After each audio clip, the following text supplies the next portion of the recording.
Good morning, ladies and gentlemen. I'm back here today on Tuesday morning, February 12th, and I thought I would do something a little bit different today in talking with you.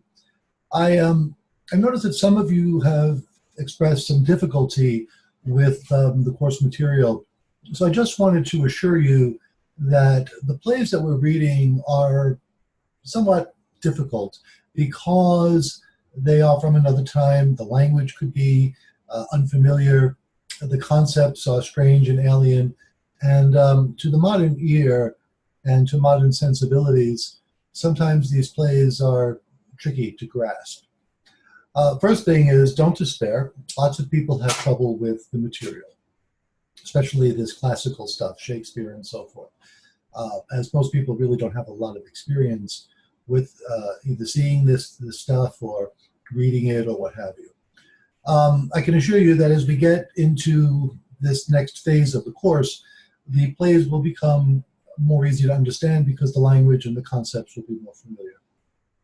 For example, once we get into the 19th century and we start talking about plays like A Doll's House, you'll see that the domestic situation that's represented in that play is very easy to understand, and also the problems in that play are typical and remain with us today and offer us a lot of things to think about.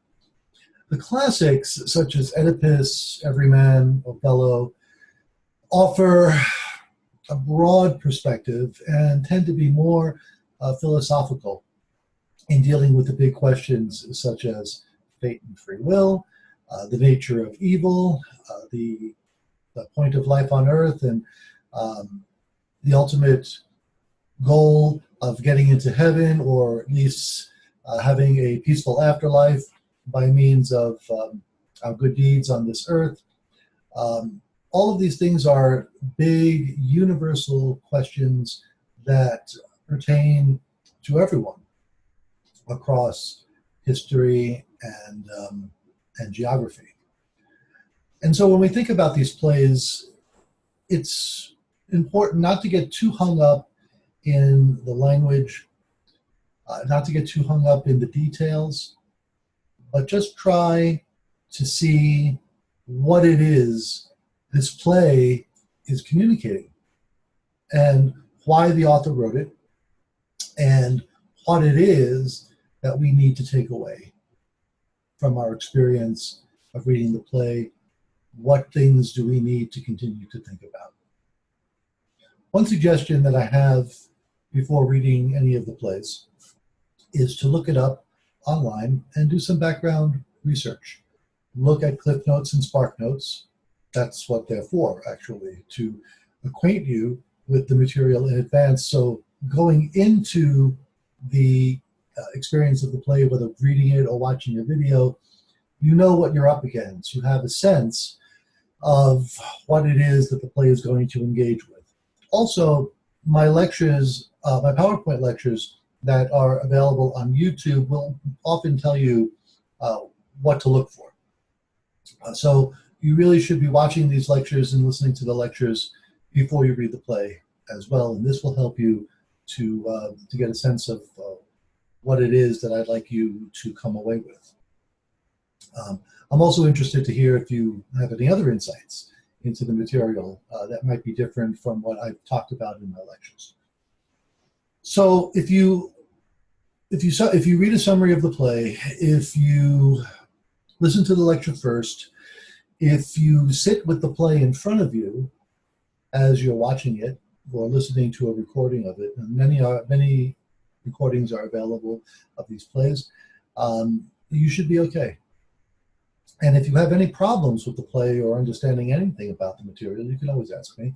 Send me an email or meet me online on Tuesday morning for chat, or I hope eventually more of you will be able to join me in this live online presentation that I've been making every week.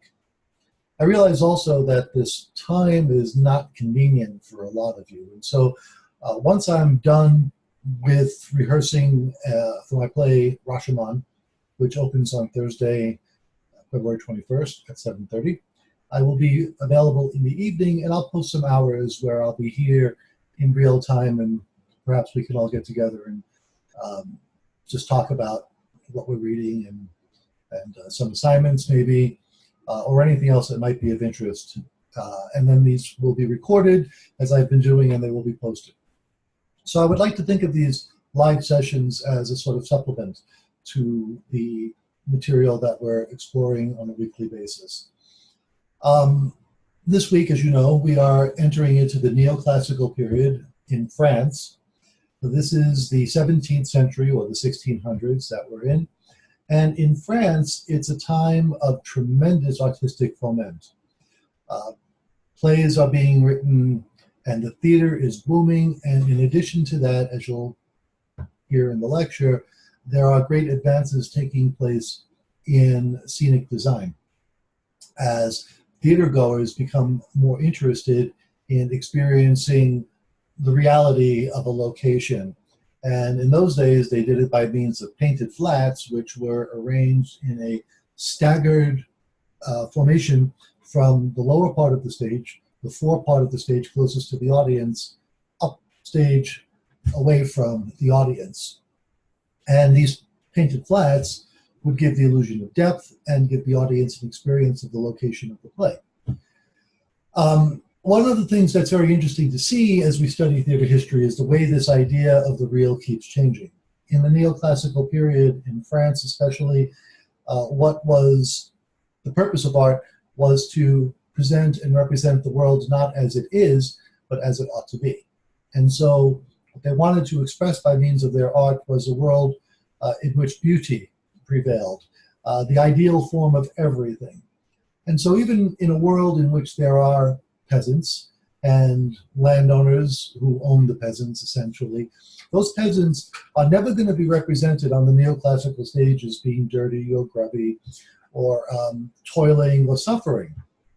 These peasants will always be represented as being as beautifully dressed as a peasant can be and enjoying a relatively idyllic, peaceful quality of life. This is because they don't want to go to the theater, French audiences who are mostly middle class and aristocrats, they don't want to go to the theater and see ugliness.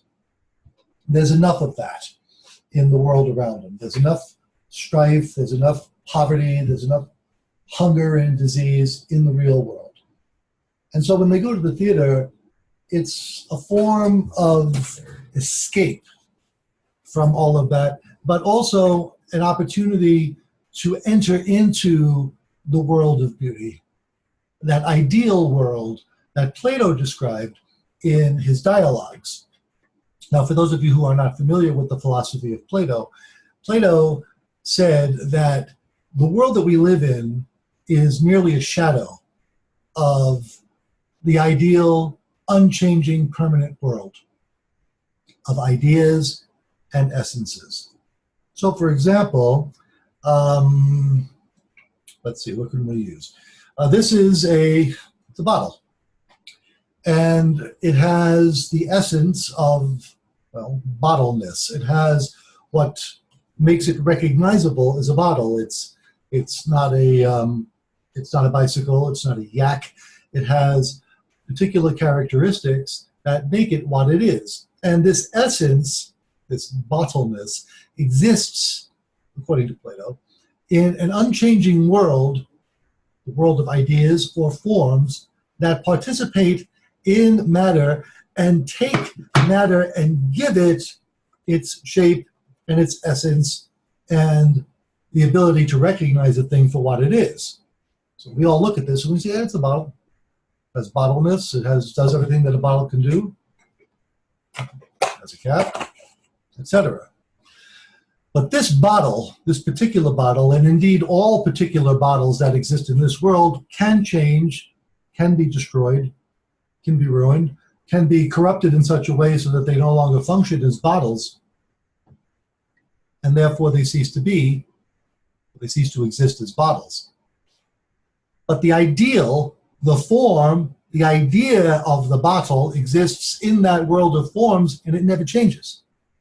A bottle is a bottle is a bottle. And that's true for every object on this planet. There are particular objects, particular roses, particular people, particular dogs, particular cats, whatever, but all of these particular things change, and they vanish and they go away after time, but the essences are eternal. And because the essences are eternal and unchanging, they're regarded as perfect and ideal, and therefore that is what should be represented in our art.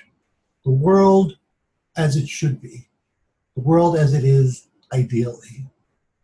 Now, part of this, part of what they were trying to do in this period was to create an art that would respond to certain rules, or that would be based on rules that they perceived were first articulated by the ancients. And when they talk about the ancients in this period, they're talking about the Greeks and the Romans.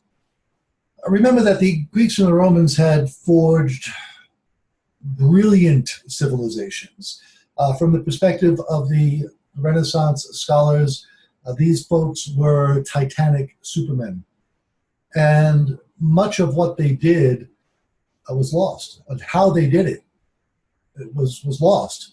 Once the Roman Empire fell, a lot of this knowledge just disappeared, or went underground, or was hidden in documents that would later be excavated by the Crusaders and other scholars and individuals. But they looked at the world, these humanist scholars, they looked at the ancient world and they said, wow, these guys had tremendous art and temples that they built, their architecture, their science, their government, their philosophy. These people were geniuses. They were absolutely brilliant. And so if we want to have a civilization that is advanced, we have to follow their models in everything. And this included art. Now they perceived, steering all of this to the theater, they perceived that the plays of the Greeks, especially the tragedies, were written according to certain rules. Rules of unity.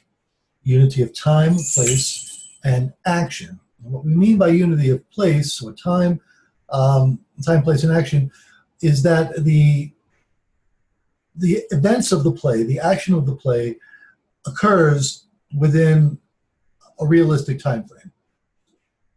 Later, they would adapt the rule to be all of the events that could plausibly be represented in a 24-hour period. So a play like Oedipus the King is an ideal model because everything that happens in Oedipus the King happens in the time frame that occurs from when he steps out the doors of the palace to the very end when he's going out in exile, blinding himself, a period of about 2.5 hours. So the plot of the play, the events of the play, take 2.5 hours to unfold in imaginary time, and that corresponds perfectly with the real time of the performance. And this one-to-one correspondence of the unfolding of the plot with the actual performance of the events was considered ideal. Also, so that's what's meant by the unity of time. The unity of place meant that you don't mess around with the location. You don't jump from one location to another because this is abhorrent to reason. Remember that this is the age of reason. This is the Enlightenment. And so everything is all about rationality and logic and method and proof. And so they regarded it as abhorrent to reason that a character could be in Athens in scene 1 and suddenly in Paris in scene 2. How did he get there so fast? Now, the idea of the suspension of disbelief and other commonplaces of our own movie watching and theater watching experience had to develop. And I often tell my students that everything that we experience in the theater and in the world of entertainment generally had to be invented by somebody at some point in time. Things that we take for granted today were not always the case. And so these writers are trying to create ideal art by following particular rules, and rules that conformed with what they felt was reasonable and logical. So all of the events of the play need to take place in one place. And we see that in Oedipus the King, again, as the model for this kind of stuff. In Oedipus the King, it all takes place in front of the palace. And it never goes anywhere else. If anybody comes from another place, like the Corinthian messenger, for example, they've traveled from afar. They usually enter from stage right, which represents the the foreign lands outside the city, and that's how they handled it. There was no need for them to change scenery because it was all happening there in the one place. And finally, the unity of action means that there's one plot, there's one object that everybody is pursuing in the play. And in the case of Oedipus the King, the object that everybody is pursuing is trying to figure out who killed Laius. In the sense, it's a murder mystery. Although in the play Oedipus the King, this shifts to the question, for Oedipus anyway, of who am I? Who are my parents? What is the truth of my own identity? But still, the search for the killer of Laius ultimately is Oedipus' search for himself. And that remains the running through line of the plot. There are no subplots. There's no ancillary or side action going on. Everything is focused on the one action of figuring out who killed Laius. And for Oedipus, the answer to that question ultimately leads him to the truth of his own identity.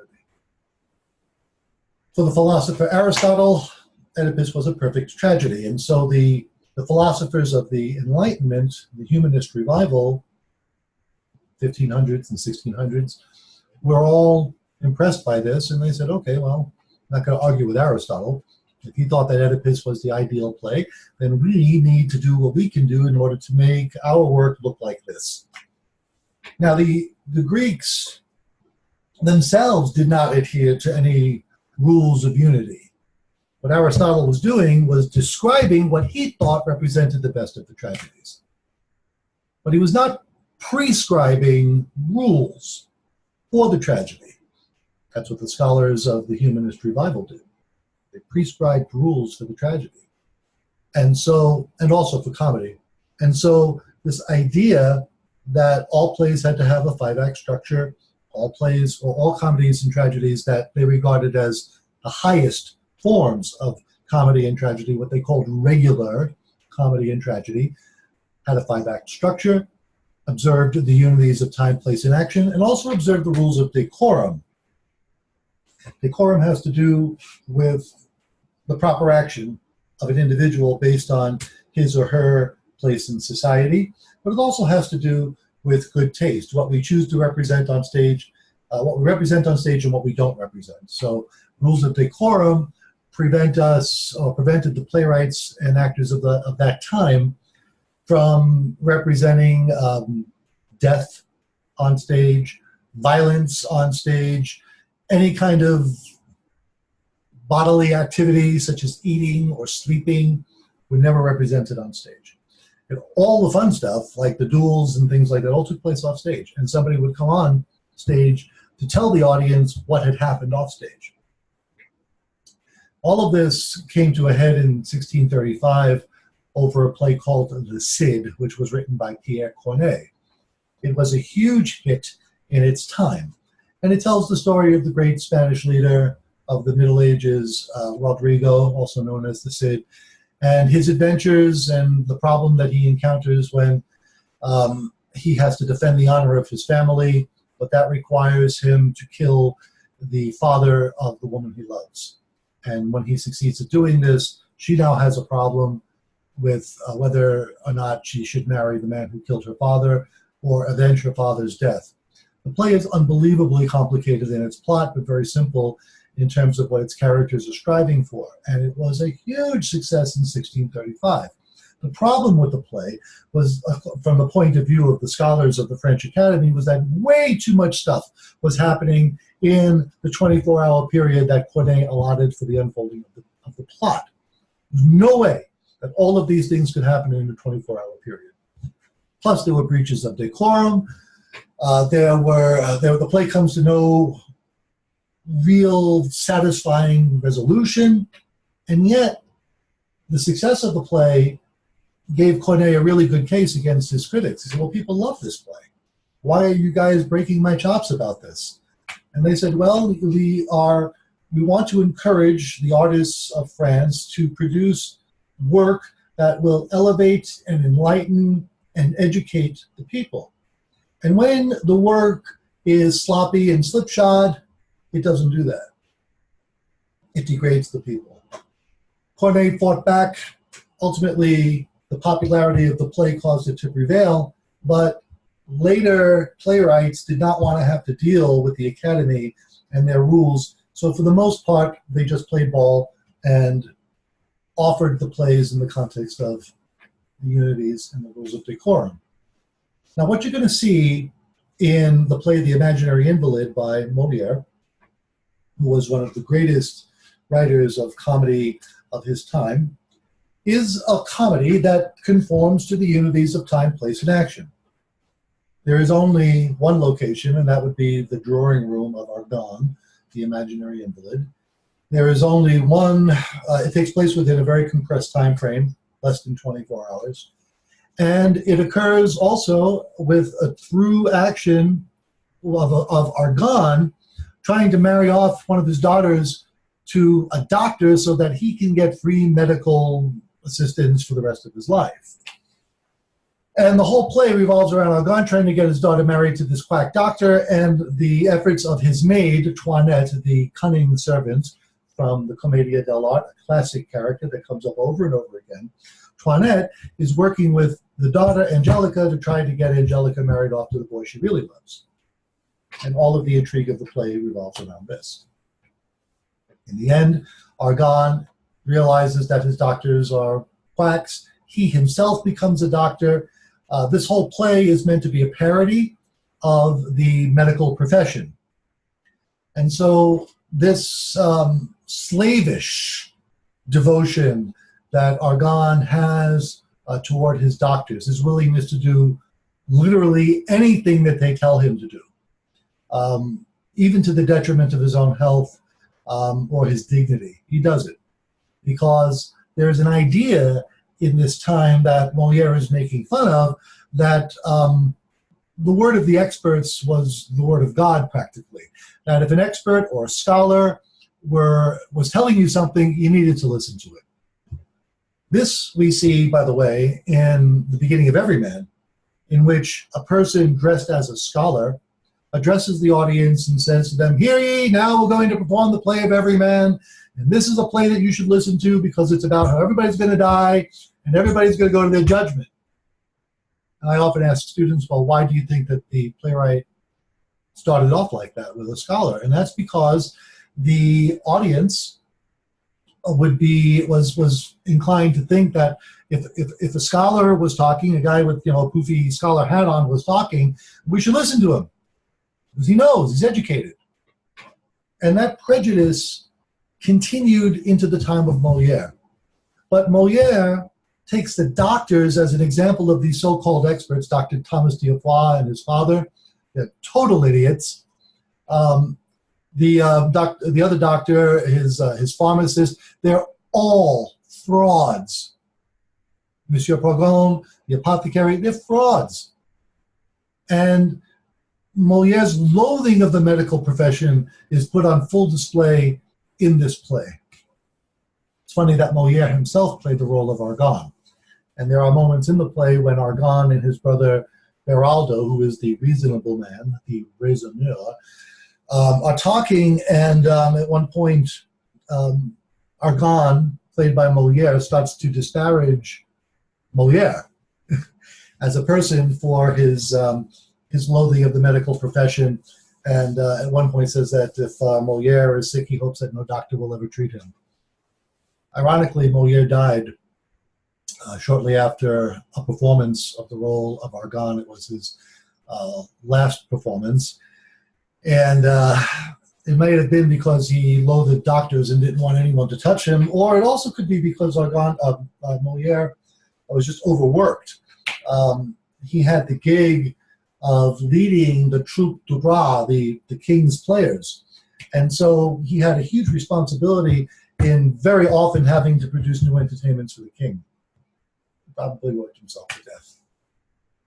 But in any event, as you watch the play or read the play or whatever you do with the play, keep these things in mind, and also keep in mind how there are many people in this world like Argonne who are slavishly devoted not only to doctors, but any expert that tells them anything at all. Why do we believe in climate change? Because the experts tell us it's true. There are also experts that tell us that it's a hoax, that in fact the world is cooling. all of these medical trends. I remember when I was growing up how fat was bad for you and everybody needed to go on a high carbohydrate, low fat diet. And all that did was cause people's insulin levels to spike. People became more overweight and more unhealthy. Now they find out that fat is good for you, and high protein diets with a moderate amount of fat is actually necessary and healthier and will cause you to lose weight. The wisdom is constantly changing all the time. In fact, my doctor just told me that there was a new take on the idea of PSAs, which is a trait that can detect whether a man has prostate cancer. Turns out that it's not a reliable indicator of prostate cancer after all these years.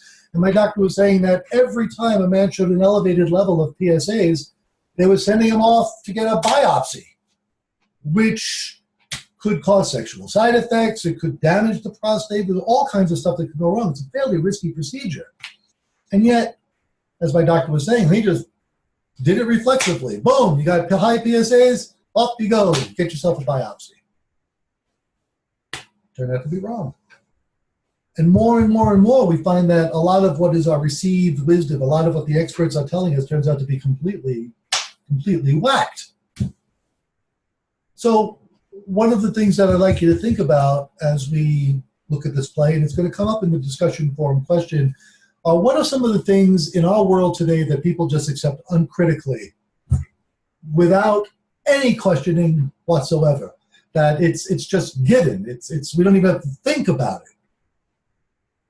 Because once we get into that place where we feel like we don't have to think about things anymore, now we become subjects of fraud. We can become victims of any charlatan that wants to play us like a fiddle and work on our fears or our hopes, etc. Remember that a con artist can never con an informed and honest person.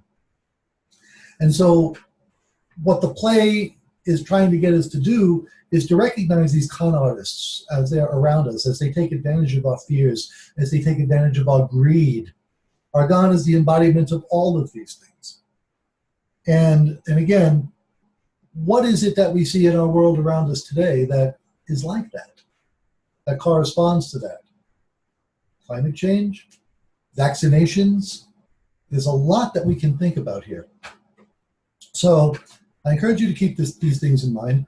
And please, please, please, if you have any questions at all or any problems or difficulty with the course, ask me immediately. I respond usually within a couple of hours of your email, and I'm here to help. I want you to succeed in the course. I want you to do well, and I want you to reach out to me if you need assistance. So I'm going to sign off for now, and I will see you next week at this time, 11 o'clock. And once my show opens next week, I'll post some hours. In fact, be on the lookout for a little poll, a choice poll, about what your what hours you would like to see me come on live in real time and talk to you. And I'll do my best to accommodate as many people as possible. Thank you for watching. Have a wonderful day.